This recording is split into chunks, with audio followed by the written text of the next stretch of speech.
দেখো বন্ধুরা, এটা হচ্ছে অপরাজিতা গাছ।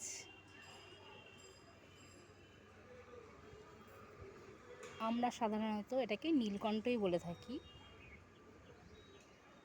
যে যেই নামে চেনে।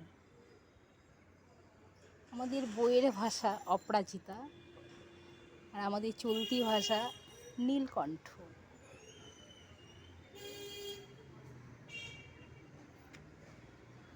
ভোলে বাবা ভোলানাথ, স্বয়ং শিব মহাশয় এই ফুলটি ভীষণ পছন্দ করেন।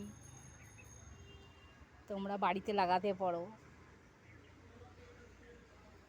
এটির খুব একটা যত্ন করতে হয় না, একটু কেয়ার নিলেই অনেক ফুল পাওয়া যায়। মোটামুটি সব বাবা মায়েরাই পছন্দ করেন এই ফুলটা।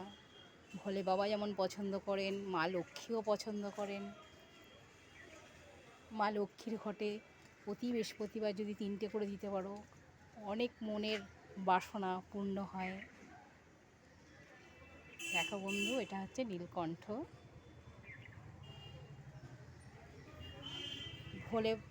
ভোলেনাথ, ভোলে বাবাকেও যদি 3টে করে দাও, তাতেও অনেক অনেক কাজে আসবে। তোমরা চেষ্টা করবে বাড়িতে একটি করে এই রকম নীলকণ্ঠ তৈরি করার। তোমরা জায়গা না থাকলে টবে তৈরি করবে।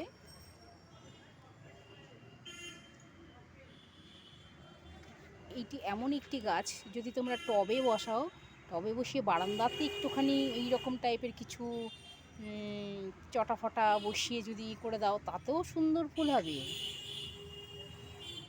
তারপরে দিয়ে একটুখানি পজিটিভ এনার্জি দিতেই হবে। পজিটিভ এনার্জি যদি দাও, ফুল তো হতেই হবে।